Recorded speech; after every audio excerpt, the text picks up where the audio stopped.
नमस्ते विद्यार्थियों, एक बार पुनः है प्रयास ऑनलाइन क्लास पे मैं राजेश पालावत विषय संस्कृत को लेकर के आप सभी का पुनः स्वागत करता हूं और आपके उज्जवल भविष्य की माँ भगवती से प्रार्थना करता हूं।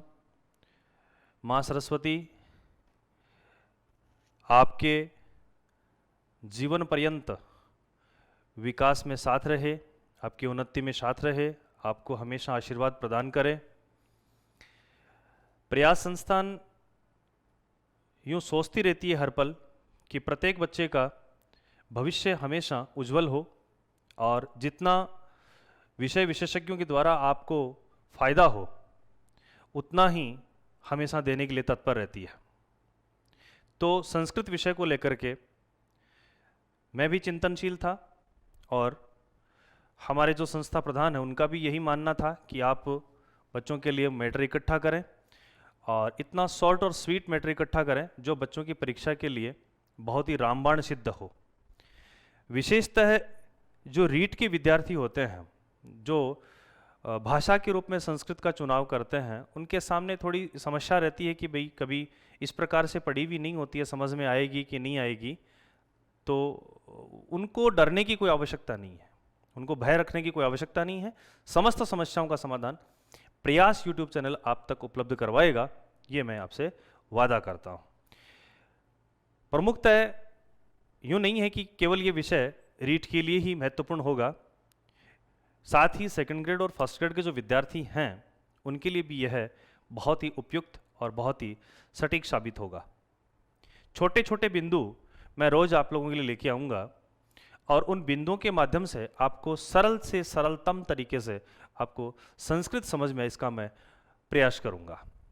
तो रीट के विद्यार्थियों के लिए प्रारंभिक दौर पे या सेकंड ग्रेड और फर्स्ट ग्रेड के विद्यार्थियों के लिए प्रारंभिक तौर पे जो विषय बिंदु अपना रहता है वो सबसे महत्वपूर्ण जो विषय बिंदु रहता है, प्रथम बिंदु ही है जिसका नाम आता है आपके माहेश्वर सूत्र, जिसका नाम आपका आता है माहेश्वर सूत्राणी। माहेश्वर सूत्र, माहेश्वर सूत्र। इसका दूसरा नाम अपन यूं भी कह सकते हैं शिव सूत्र जाल। शिव सूत्र जाल मतलब माहेश्वर सूत्र भी कह सकते हैं और शिव सूत्र जाल भी कह सकते हैं। ठीक है, पाणिनि भगवान ने जब भगवान शंकर की आराधना की, उपासना की, व्याकरण ग्रंथ की रचना करने हेतु, तब भगवान शिव की कृपा से, भगवान शिव के आशीर्वाद से, भगवान शिव के डमरू वादन से 14 प्रकार के जो सूत्र निकले हैं, उन सूत्रों को भगवान पाणिनि ने भगवान शिव का ही नाम दे दिया और उन्होंने इनका नाम रख दिया माहेश्वर सूत्र। इन सूत्रों की जो संख्या है वो है 14। बहुत ही शॉर्ट और स्वीट तरीके से अपन इसको समझने की कोशिश करेंगे। 14 को संस्कृत में जो है वो अपन चतुर्दश कहते हैं। चतुर्दश, 14 माहेश्वर सूत्रों की संख्या कितनी आती है अपनी? 14 आती है।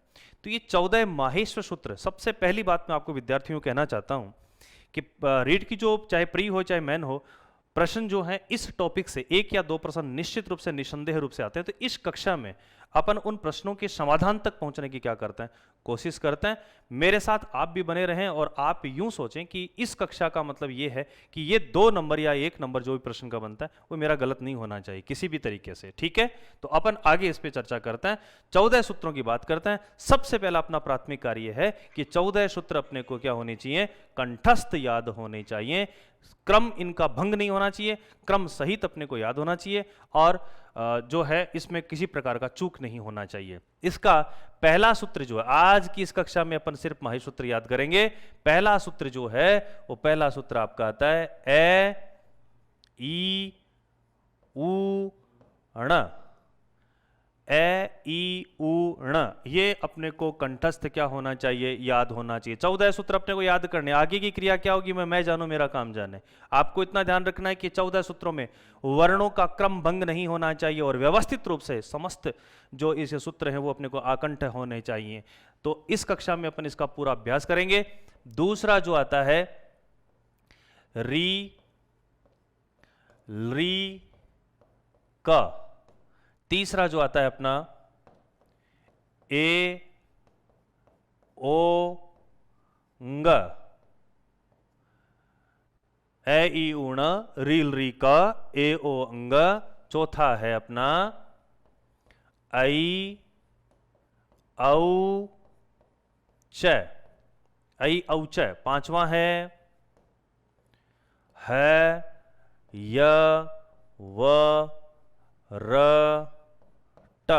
छठा है ल ण। सातवां है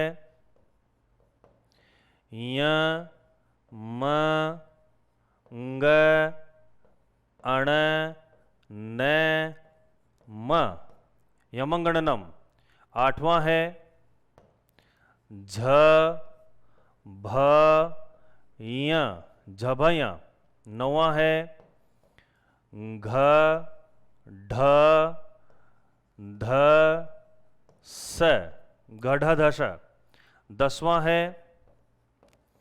ज ब ग ड द स, जबगडदस।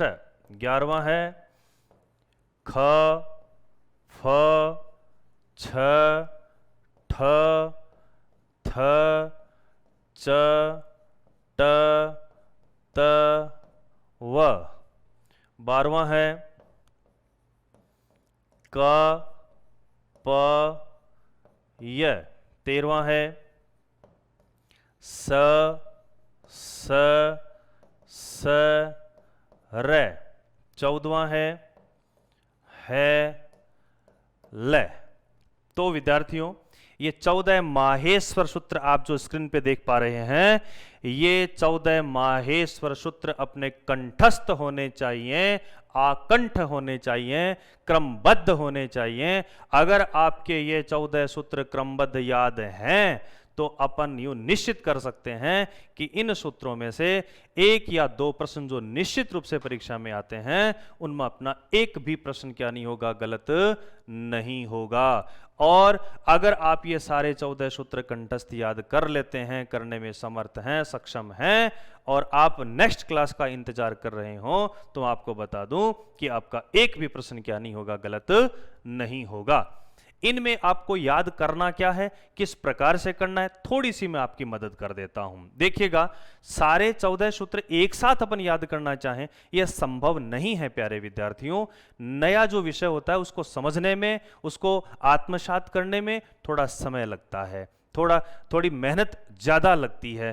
तो आप तो वैसे ही अथक और बहुत मेहनती विद्यार्थी हैं, और जिसको वास्तव में सफल होना होता है वो कठोर परिश्रमी होते हैं, और आप कठोर परिश्रम के पर्याय हैं। इन 14 सूत्रों को अपने को थोड़ा सा विभाजित कर लेना है, एक साथ 14 को याद नहीं करना है। अपने को जैसे अपन ने पहले 3 कर लिए, तो है ना, 3 को अपने मन में मंथन भी कर लिया, इनको पढ़ भी लिया, फिर इनका मंथन किया, फिर पढ़ा, फिर मंथन किया, चिंतन किया, मनन किया। उसके बाद में अपन ने उसको कॉपी में लिख करके देखा कि इसमें कोई क्रम भंग तो नहीं है, ऐसा तो नहीं है कि मैंने कोई क्रम अक्षर छोड़ दिया हो। फिर अपन नेक्स्ट 3 और पढ़ सकते हैं, और इन तीनों पर अपन वापिस चिंतन और मनन कर सकते हैं। और वापिस चिंतन और मनन करने के बाद में हम इन 6 को दोबारा लिखने की कोशिश करें, लिख लिख के देखें। इसी प्रकार अगर आप 3-3 का 2-2 का जोड़ा बना करके चिंतन और मनन की प्रक्रिया से इनको समझने का प्रयास करेंगे, याद करने का प्रयास करेंगे, मैं वादा करता हूं 10 से 15 मिनट के अंदर आपके 14 के 14 सूत्र क्या हो जाएंगे, याद हो जाएंगे। इसके साथ आपको एक काम और करना है।